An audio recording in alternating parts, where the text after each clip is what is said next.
Good morning, ladies and gentlemen, one and all. It is the Villa Filler podcast, and I am your solo host, Dan Wiseman, bringing you another episode live from the depths of despair and doubts that is the world of Aston Villa and the aftermath of our 1-1 draw with Nottingham Forest. The only thing that's changed from the last week is nothing to do with Aston Villa. It's the fact that I now have a cold, which I'm very sorry about. And I hope that my nasally and quite croaky voice does not bring you too much disdain whilst you're listening to this podcast, and that you still have a great time. As much as a good time as you can, because ultimately, guys, it's not going to be that much of a positive episode. To be honest with you, we're not really going to look at the game that much. It feels pointless. There's not much to talk about. We'll have a brief run over what happened yesterday at the City Ground before we go into exactly why it seems like Steven Gerrard's time at Aston Villa has finally come to an end, or should be coming to an end, because we're now a long time into this season without any real signs of positivity. Yesterday's game was just more of the same. It was same old, same old. And I think at this point, it's fair to say that he has to go. We have won one of our last 10 Premier League away games, drawing 3 and losing 6, and are winless on the road, drawing 2 and losing 4 since a 3-1 victory, if you remember it well, at Burnley in May. It's not good. It's not good. The aftermath yesterday at the City Ground, I wasn't there, so I don't know. Perhaps some of you who were in the comments can enlighten me.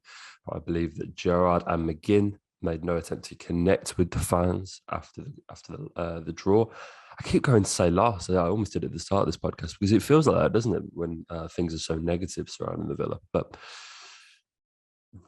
yes, apparently it was only Tyrone Mings that came over to the away supporters at the end of the game. John McGinn and Steven Gerrard were nowhere to be seen. And I think Tyrone deserves a huge amount of credit for that, to be honest with you. One thing that he perhaps doesn't deserve so much credit for is the first goal. But to be honest with you, I think there are so many players which you can pinpoint in that first goal. Nobody attacks the ball with any aggression for that free kick, which is eventually headed home by Emmanuel Dennis. It's whipped in by Morgan Gibbs-White. Emmanuel Dennis does seem to be standing closest to Tyrone Mings in our zonal system before he steps forward, has a free header from about 6 yards out and heads it past Emi Martinez. I think Tyrone Mings is probably the one which, if you were to attribute who is Emmanuel Dennis's man, then I think you have to say it is Tyrone. But to be honest with you, I think he's just part of a wider problem there. Why nobody seemed to wanted to attack that ball. Nobody seemed to want that head that clear. And for that to be so early in the game, in a game which was so crucial, not only for our season and ending a bad run of form. It depends which way you look at it. I think Steven Gerrard will say that's, enough. I think 4 games unbeaten. But I think most Villa fans will say that's 4 games in which we've picked up some poor results. Many of the draws should have been wins, and none of them have been particularly enthralling to watch, perhaps bar the Manchester City game. And I think that game does deserve a lot of credit. I think we have to be fair in our criticisms of Steven Gerrard and say that we did get that one right and we did play well. And the more that you watch Manchester City, the more it becomes clear that that game was a positive result. But it's amazing how draws can be taken in different contexts. And the last 2, particularly the one against Leeds and now the one against Nottingham Forest, can't be spun that way.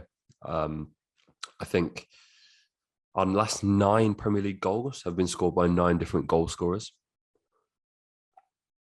And I think Jared Mack, by the way, from the club shop, would recommend. Takes me back to the good old days. Our last 9 goal scorers have all been different players. Yesterday's was Ashley Young. What a goal it was, by the way, Ashley. And I think that deserves a few seconds of airtime because it was absolutely sensational. It was like being transported back to 2008. All we needed was the long sleeves, the gloves, and the Adidas F50s. And yeah, it would have been, honestly, it was like going back to my childhood. It was really nice. And it was one of the few positives that we could take from yesterday. But that is another stat which you can flip both ways, isn't it? Another one that Gerrard will look at and say, that's goals coming from all areas of the pitch. And as he said in his post-match yesterday, shows that the attacking players do need to step up and contribute more, but the other players are chiming in and providing goals when we need them. Or you can look at it and say, as I said, it completely sums up our attacking problems. Why is it that a 37-year-old Ashley Young is having to smack half volleys in from 25 yards just to give Villa a point in this game. We had 12 shots, I believe, yesterday. 12 shots. And I think we amounted of an XG of, let me just pull up the stat. Yeah, an XG of 0.67 from 12 shots and 2 on target. That is abysmal. That tells you the places that we're taking these shots from, the genuine lack of good chances that we are creating. To have 12 shots and amount and expected goals of not even 0.7 is really poor. I thought Forest was equally as bad as well. They had 6 shots and amounted an XG of 0.23. So it's par for the course, really, and for both of us. I think the clear-cut chances that were created were probably about the same. Had 61% possession yesterday and 86% passing accuracy, 4 corners to their 1, run 10 tackles to their 9. They won more duels, 52 to our 47. We picked up an equal amount of yellow cards. We actually created 1 big chance in that game. They created 0, according to the stats. That header from Emmanuel Dennis isn't classed as a big chance. I believe that big chance is probably going to be the McGinn diving header, which for all the world should have been a half volley. So this is where we are. That's my talk on the game done.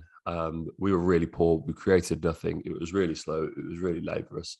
The worst part is I came away from that game, especially the first half, thinking, you know what? Maybe that wasn't that bad. And it went back to Keane and Carragher in the studio on Monday Night Football, and they were saying how poor the game was. And I was like, wow, that just goes to show how desensitized I've become to these performances, how used to them I am, because I thought we played all right, but clearly, you know, we haven't. Obviously, we haven't, but it's just how poor we've been recently that, you know, I think especially once Ashley scored and we sort of went into the ascendancy for 10 minutes and Ali Watkins got that offside goal. That was the only real point in the game where I felt like we had a grip on it and we were pushing for it, and it just slipped away after that.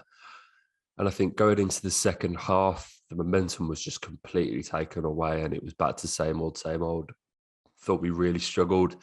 I thought the substitutions came too late and I thought they were confusing. I thought I had a bit of respect for Gerrard in taking off Coutinho and McGinn first, because that's not very Steven Gerrard. Those are 2 players which he's really been steadfast in supporting and playing. And to be fair to him, I thought it was encouraging that he took them off. But after that, it's the signs of a desperate manager, isn't it? Because at the end of the game, we were playing Ollie Watkins, Danny Ings, Cameron Archer, and Emi Buendia. And for the life of me, I would love to find a Villa fan out there that could point to me the formation that we're playing and how that system works. If we were genuinely playing a 4-2-4 at the end of that game, which I think we might have been, it just smacks of desperation. That is Steve Bruce shoving Chris Samber up front against Sheffield Wednesday. That is how bad that situation is. And look, I felt for Cameron Archer a little bit. That's a really difficult situation to play in. Shout out to AVFC Stato as well for all of these statistics. He made his 10th Villa appearance last night and has only played 238 minutes for the club in that game. So that's about 2.5 full 90s in 10 games. It's shocking. It's shocking. He's being used as in a bit part role when he could be on loan getting some really valuable experience. If we're not going to use him, we might as well have loaned him out. And to be fair to the guys at the club, I saw something on Twitter the other day which indicated that he was part of the Ismaila Sarr deal. It was proposed that Ismaila Sarr would join Villa from Watford and Cameron Archer would go on loan to Watford for the duration of the season. And then obviously that Sarr deal fell through quite publicly, and as did Cameron Archer's loan. So to be fair to the guys, it doesn't look like their intention to have Cameron Archer at the Villa this season. But he is here. That's the matter of fact. He is here and we need to do our best for him. And we're not at the moment. So I felt sorry for Cam yesterday. But yeah, it just smacked him a lot of desperation from Steven Gerrard. I remained very steadfast in saying that I didn't think Steven Gerrard would last. If he was going to be sacked, I thought it would be after the World Cup. I think a lot of clubs will try and make it stick until then. We don't have very many matches before the England boys head out to Qatar. It's really not a long time at all. I think there's 7 games, maybe one of which is a cup game. So we have Chelsea, then we have Fulham at away. Sorry, then we have Brentford at home, Newcastle away, United at home, then United away. That's in the EFL Cup third round before a trip to Brighton on the 13th of November at 2 o'clock, which will end our little first stint of the season. And as I said, the World Cup will then get going on Qatar about a week later, and then we come back for a big Boxing Day game against Liverpool at home. So I thought a lot of clubs, the Villa included, would try and make it through until that break to then act. But I just think we're now reaching a position where I think you have to assume we're going to lose against Chelsea. And we have performed well against the sort of bigger sides. I think that Man City game will give the boys some courage going into this game, perhaps. But let's assume that we're going to lose that game, as all the signs predict. How long can this continue? The fans chanting "We want Gerrard out" at the end of the last game is a real killer. And I think for Gerrard, as I said, the 4 players up front at the very end of that game tells you all you need to know. So how long until this position becomes genuinely untenable? The fan base is completely turned. The downfall of the Steven Gerrard era is that he's never attempted to connect with the Villa fans. He's never established a bond with the fans, which was so important for him to do, replacing a guy like Dean Smith, who had for so long the unwavering support of B6.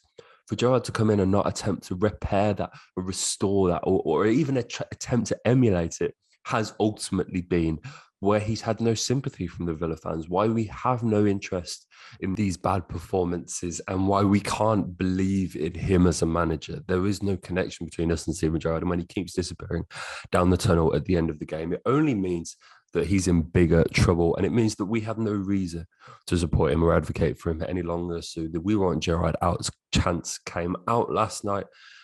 Twitter is an absolute cesspit. I maintain that that's not a good look for the club, especially when they're trying to establish a bond between the fan and the club on matters such as the stadium renovations and the changing of the club badge. When we're engaged in an active dialogue and when they're listening genuinely to the voices of the fans. I think if they put out a tweet right now asking for responses on either the club badge or the stadium renovations right now, it would be swamped by calls for Gerrard out. And that is not what the club wants. So I think they genuinely are. Like, it's in their best interest to listen to the voice of the fans on this one. And the voice of the fans say that they want him gone. So what do you think, guys? When will it go? It's a matter of when, not if. Will Steven Gerrard be sacked after this game? For me, I don't think so. I do still believe he'll be in charge, at least until that Chelsea game. But let me know your thoughts. I understand that a lot of you will probably not want to see that, and I would completely understand it as well. So thank you very much for listening, guys. Thank you very much for everybody who's been subscribing to the channel recently. We're very close to yet another major milestone. So thank you everybody who's shown their support. Make sure you like this video. Drop me a comment. Let me know your thoughts on yesterday. Would you sack Steven Gerrard right here, right now? And who would you like to get in as a replacement? Give me a few suggestions. We'd love to have that conversation with you guys down below. Dan will be back very soon. So we'll be back as a duo once again. So thank you very much for watching, guys. And up the Villa.